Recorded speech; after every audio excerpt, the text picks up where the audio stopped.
thank you to SnakeStone97 for their generous donation on Patreon. If you'd like to join them in their generosity, the link to my Patreon page is in the description. Avery's tent is just big enough for the two of us. Just the two of us. We can get into a tent if we try. Just the two of us. Even then, his antlers are still pressing against the roof, damn near tearing holes in the fabric. That's where the patches come from.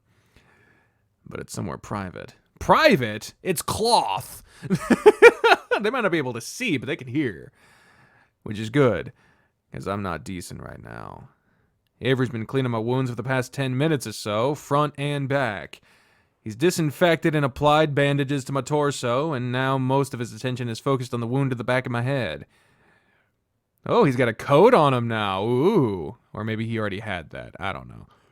You have a knack for getting yourself into trouble, don't you, Sam? I'm a whore, Doctor. It's more like trouble has a knack for getting into me. Didn't hit your head too hard if you're still cracking jokes. He hums a little ditty, wiping the back of my head and neck with a damp cloth. When he pulls it back, it's pink in hue, just like my shirt. It's a damn miracle you survived at all. Heard that one before. Didn't stop you from bumping your head again now, did it? He moves the cloth down between my shoulder blades, over one of the spots that got scratched up the hardest. I hiss. Gotta keep you on your toes somehow. Believe me, boy, when you worked in medicine for a while, nothing surprises you anymore. That's something our lines of work have in common, I reckon. Bet you got your fair share of stories. Lord knows I do. Why? Why, just ask Jebediah. How do you two know each other? Now that story I can share. He wrings out the cloth and the bucket. His family owns a ranch not too far out of town. When I was younger, before I came to Echo, I used to spend summers working there as a farmhand. The pay wasn't that great, but back then, it was my first job, and it meant the sun and stars to me. I've never met a kid as curious as Jeb was. Always asking me these questions. At first it was, how are you that tall? And, what are those things on your head, Abe? What are they for? As we got older, he started asking me about the Meseta, and what it's like out there. Don't think the boy ever wanted to be a rancher. He was always off writing his little stories and reading his books. Anyway, time went on, you know how it is. I packed up and moved to Echo eventually, but we stayed in contact. Can't really picture him being all that talkative. He's quiet for a moment. He's not as happy as he used to be. Most of what troubles Jebediah happened after I left. Now that ain't my story to tell. If you really want to know, ask him. He pats my shoulder. It still hurts. My turn. What got you following a weasel out into the woods? He's a client. Must be some client if Dora's willing to let you out of her sight. He's a rich fellow from Batavia. Came here to work on his, You mentioned a thesis. That's it. Either way, he's paying, so... I'm not telling him my actual reason for coming along. Grab my shirt and pants. You might want to throw those clothes away when we get to the Hogan, by the way. They've got more holes in them than a Hendrix contract. Damn. And more blood on them than one, too. Brought some more clothes with me, but they're with the supplies. We can probably squeeze you into some old clothes of mine. Might be a tight fit, though. I look over my shoulder at his belly and raise a brow. He notices and laughs. It's a deep rumbling one that makes the tent quiver. I'll head out and let you get dressed. Can't say it'll stop hurting right away, but at least you won't die. More than I could say for a lot of other men who take a tumble in these woods. Thanks, Doctor. I owe you one. Do you now? His smile turns cocky. His glasses slide down his snout a little. I'll have to keep that in mind. I feel my cheeks flush. Wasn't expecting that. You can start by not cracking your head open like an egg every time I see you. Sooner or later, it's gonna turn out scrambled. With another pat on the back, he crawls backwards out of his tent. He leaves me alone with my dirty shirt and my thoughts. Walking's a lot easier when I don't have to do it on an empty stone match. We're leaving the deepest parts of the forest behind, heading a little ways off the trail with Avery in tow. It's both a blessing and a curse. As the trees get sparser, I start feeling that familiar desert heat again. Avery, walking up front with Jebediah, starts to be feeling a bit better. Seems to be feeling a bit better. He's singing, loudly at that. I wish I had half the energy he has right about now. Right about now! Funk soul brother, check it out now! The bear and the kit fox haven't said a word since we left. Summertime, I'm jumping out and back into your skin. I don't know what the hell. Murdoch hums along for a few bars, and I'll have to admit, Cliff was right about his voice. You know it too, huh? The elk swings his head around, nearly whacking Jebediah with his antlers. An old favorite of mine. I'm not sure I've ever heard it before. I'd love to play it for you when I get my paws on a guitar again. You play? Why, yes, indeed. I tried once. Couldn't get far, not with these sausages of mine. He wiggles his thick fingers. So where exactly do your parents live, Avery? Oh, we're getting pretty close. This far off the main trail? The Hogan's hard to find if you don't know where to look. Keeps out unwanted visitors. Don't we qualify as unwanted visitors? Any friend of mine's welcome. Jebediah looks over his shoulder back at us. They're nice folks. Just mind your manners and you'll be fine.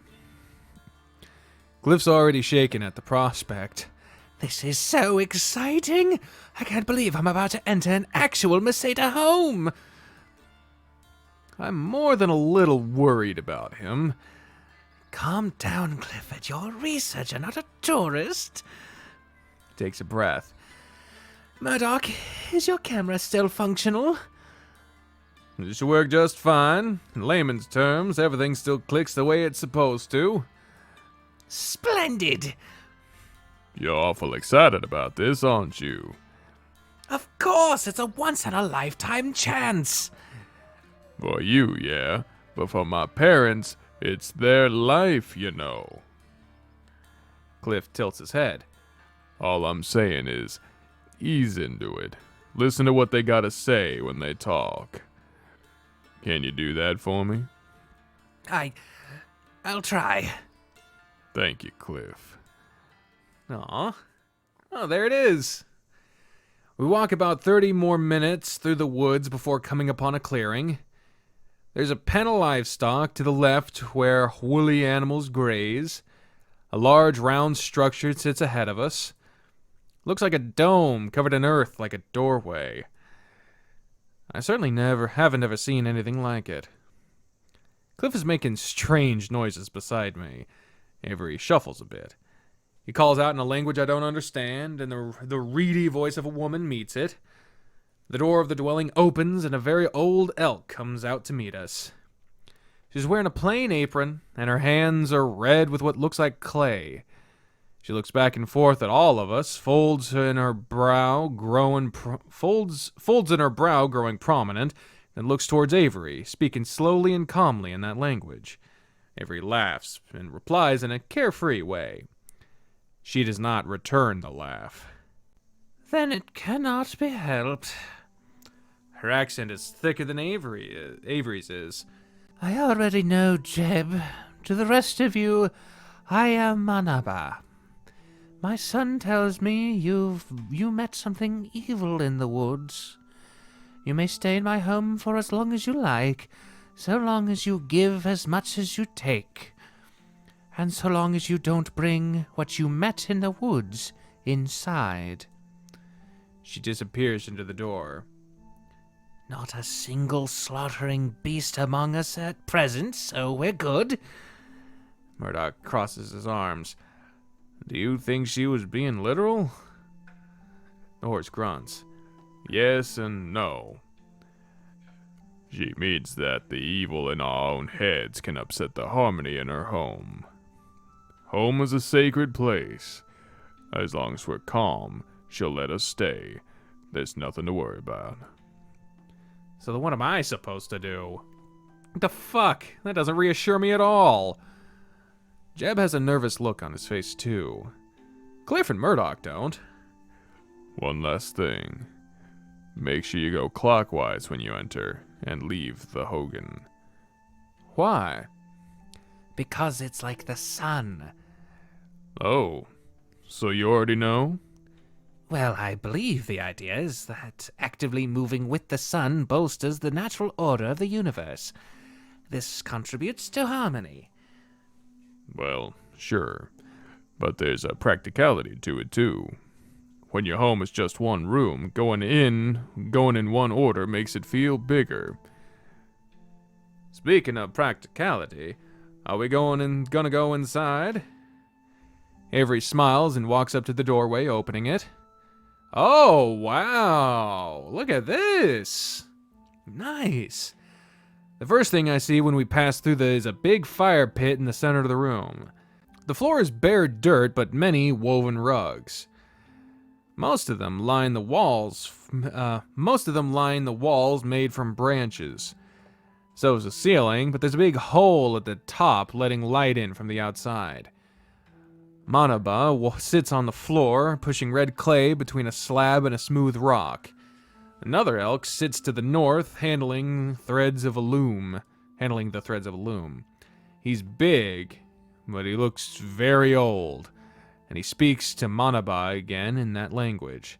She responds quietly, calmly, but looks more preoccupied with the clay she's making. The big elk hums to himself. "My name is Gad, for the strangers among you." Need me to tell them the rules, Pa? He tilts his antlers away from the loom to take a proper look at us through his glasses. "Rules? I always forget we have those. The chores are still the same. I'm sure you remember those." Avery scratches his head nervously, as if he's suddenly remembering. "Strangers, would you give me your names?" "Clifford Tibbets, I'm so happy to meet your acquaintances." I'm not so bubbly as this one, but charmed all the same. Murdoch Barnes. Bairns. I still don't know how to say that name. Just Sam. Don't know why they're making this so official. "And now you're no longer strangers. Neat trick, He's still preoccupying himself with his weaving. "Haven't had many visitors in a long time. You can do better than that." This old woman is grinning about something. I feel my eyebrow lifting. But you'd be closer to finishing than me, and that wouldn't do." I look back to her hands dunking into a pitcher of water, then to his hands flipping through the loom strands carefully. It dawns on me that they're competing. They keep at this for another minute with tense concentration until I hear a small rip. Gad sighs and Manaba smirks. "Very well. I can't recover from that." He starts looking from expression to expression in the room. "I can tell by your faces that you feel apprehensive. I'll trade stories for stories to help with that." He looks to Jeb, then his son, then the two fishermen. "Tell me what happened in the woods, but do not speak of any death." Jeb looks upset, but Avery cleared the silence. I was coming to see you both, but for these two it started as an ordinary fishing trip. We were ambushed by the river, and one of our party was taken. We thought we saw the beast that did it, but seems every person saw something different. I saw a vast, greedy fish that flopped like a mud skipper, only faster than any I had seen before. But its big, milky eyes looked diseased. We met this group near the riverside. Jebs told me his wagon got attacked, and he lost his jennies. Same thing happened to us, more or less. Were you folks traveling from the north? South, from Echo. Gad stops weaving and his expression meets Jeb's. You don't usually have problems coming that way. Usually don't. Enough do, though. What was different this time? Jeb looks like he's thinking. The marks in the trees weren't there anymore.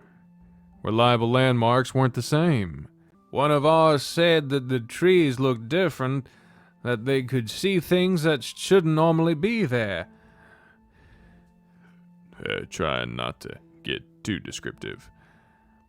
We have always told travelers to fish to the north, not the south. I know that. They haven't had problems until now. Flesh forgets, soil doesn't. She pulls the red clay from her slab and puts it in a ceramic bowl, folding it to the sides. There's something relaxing about her pushing the clay in, folding and spinning slowly, almost like it's dough. Wish her words were just as relaxing. North? You know, I've noticed that there aren't many Maseta people who live in Echo. There's a few, and this one. He jerks his head to his son. Avery looks a little flustered. There's work there that pays well. I still think it's not enough for the risk. I can't help but feel that this is a sore spot. Reminds me how Cynthia won't talk about it either. We avoid going there to sell, even with all the buyers. There are too many evil stories about that land, such that we don't like to talk about it. So then why are we talking about it?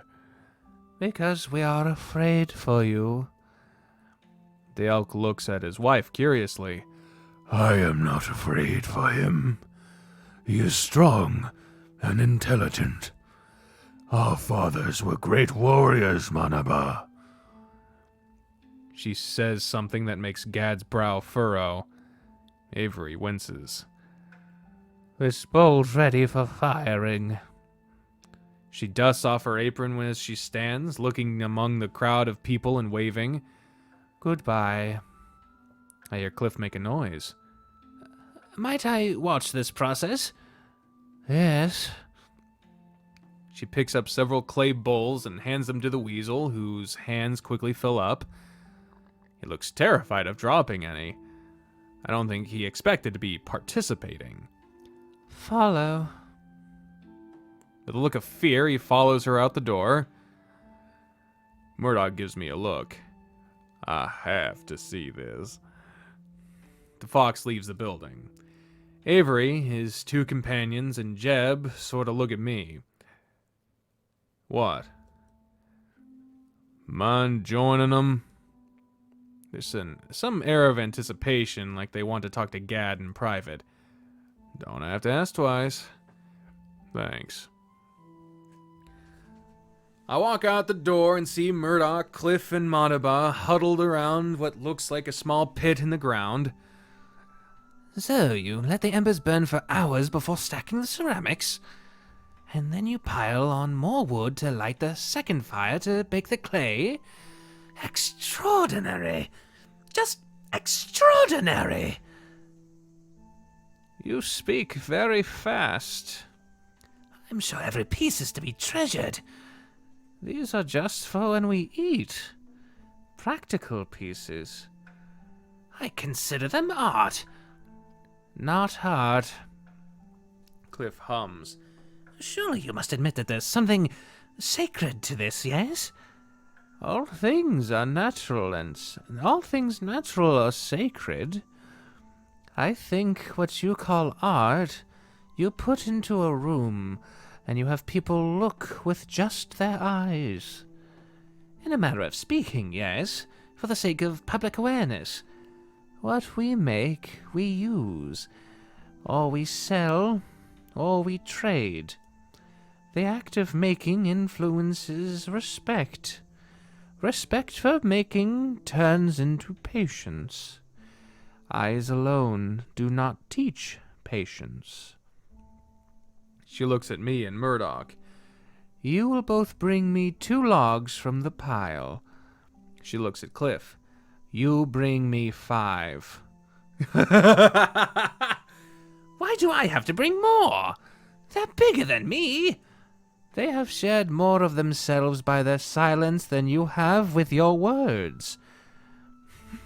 Cliff grimaces, but he doesn't argue and walks over to the log pile with determination in his eye. Whoa, that actually worked? Maybe I should tell Cliff to go make a fire pit more often. 2 logs coming up. When I get to the pile, I whistle. These are chunky. Murdoch looks at the pile too and lets out a one-note laugh. It's like if your thighs were made out of wood. Cliff isn't paying any attention to us and hefts one of the logs, panting as he carries his first one back to the fire. I bend over to pick up 2 logs and haul them both over my shoulder. The logs are long, awkwardly shaped, and even I feel winded by their weight. Murdoch looks at me with some skepticism. I think I'll do these one at a time. Probably wise. I wink and he addresses me with a look. I set the logs down by the fire, feeling a grunt escape my body from the sudden decrease of all that weight. When Cliff and Murdoch's first log arrives, she puts them in the embers, stacking them over the pottery in a triangle formation. The wood is so dry that it doesn't take long for the logs to smoke. By the time Cliff brings his last log, he's heaving hard, and flame takes to the wood. The smoke gets thick enough to look cloudy. 4 hours. She stands and starts hobbling back to the front door of the Hogan. Okay. Oh, I don't know if that fire was there before, but it is now. When I go through the doorway again, I see that Jeb and Avery's group are sitting on a rug against the wall, discussing something in a low voice. Gad is stoking the fire in the center of the room, and Manaba is pouring what looks like a small amount of oil from a jar into a big cast-iron pot. Did you bring fresh fish? The bass was big today. Help me clean them. We'll fry them with the bread, peppers too. We will eat in 1 hour. An hour? An hour? Why don't you tell a story while they wait? The elk crosses his arms and tilts his antlers. Could you tell us a story about Echo? His lips purse. We said we don't speak about that land. I know. I was just curious why. Do they know things that they aren't willing to talk about? All you need to know about that land is that it's unnatural. But what does that really mean? If you ask again, I will have to take that as an attack upon our home, and I will have to ask you to leave. The mood of the room shifts from lively to something more tense and quiet. I didn't mean to sour the evening, but if these people know something that we don't, maybe it's possible that they could help us? You seem to think that we hide secrets. The truth is that part of what protects us is knowing little about evil things. I can tell you only one story about Echo, but it does not involve the unnatural. At least not directly. The real boundaries of that land have been known to my grandfather's grandfather. not the men who think in maps and railroads. Near the year 1600 in your calendar, it said that a band of warriors found locations where Mother Earth would cradle them and Father Sky couldn't be blotted out. Bonfires were their beacons. The chanting and the dancing roused their spirits. It's said even the most foolish warriors could whistle at these places at night with nothing to fear. I don't necessarily believe that part, though. You're not supposed to do that, you know.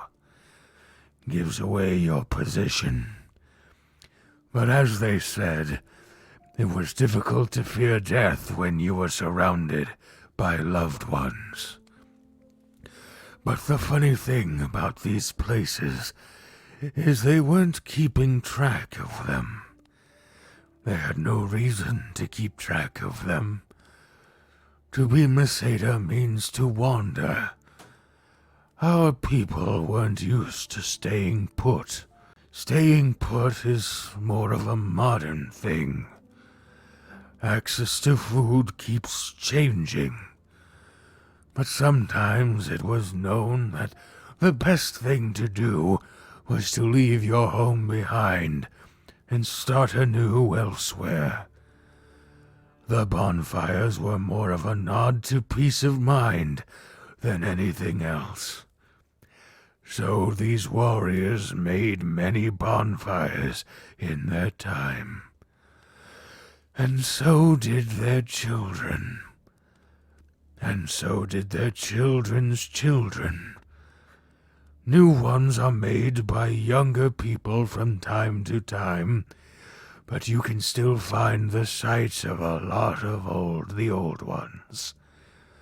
Eventually, our people did have to start paying attention to maps and borders. Oral history would always be more important, and we had that too. Conquerors came with flags, telling us where we could and couldn't be. And not just one flag either. No, there were many flags. But that's less relevant. What was relevant was that maps and borders became necessary to avoid wanton death. My father, who was a descendant of one of these original warriors, or so he said, kept a lot of these maps and updated them as they changed. Usually his concern were the locations of the hostile armed colonies. But he had a hobby of marking down the bonfires over the years. I think it was just a thing that put his mind at ease. Just a thing to do. But over time, he felt less at ease. Because he found thousands of those sites. Gad reaches behind him and opens a wooden trunk. He rifles through some cloth and some satchels until he pulls out a cylindrical container. He plucks what looks to be a folded piece of animal skin and starts to unfold it on his lap. Oh. Whoa, there's a big old circle around Echo. You see Peyton over by the train track that goes from there to Colville. There's Emma Lake. Oh, he said there were thousands of bonfires. And if you notice, none of those bonfires go in that circle, because the bonfires are the X's. Oh my. That's nuts, dude. That is insane. And you remember, like they said, it goes in circles, right? And so that's the motif. So there's a big old circle around Echo. And when they were unable to get out of Echo, when they were trying to drive, they would get past Emma Lake just to be turned back around. There's that highway that goes right by Emma Lake. So that highway, that little line reeking out from atop Emma Lake there, that was the highway that they were probably driving from. That was the road they were driving on that they got turned around on in the main game. They reached the fucking parameter. That is nuts. That is absolutely nuts, dude. Oh, the line is probably more like a river, but the roads tend to follow rivers. The point is, oh man. I see drawings of rivers, names of places, and topographies. But the other thing I see is little red X's marked on the skin. So many little red X's. Strange that then you look at so many of the fires put on a map. They never appear inside the circle. What the fuck? What the fuck? It's quiet enough in the room to hear the insects outside right now. But Murdoch's making a clicking sound. I turn to look at him. It's the sound of his teeth clicking together inside of his mouth. He's shaking. On a map, the people in Echo say that the border of their territory looks like a strange shape. But the Masada know that it is a circle.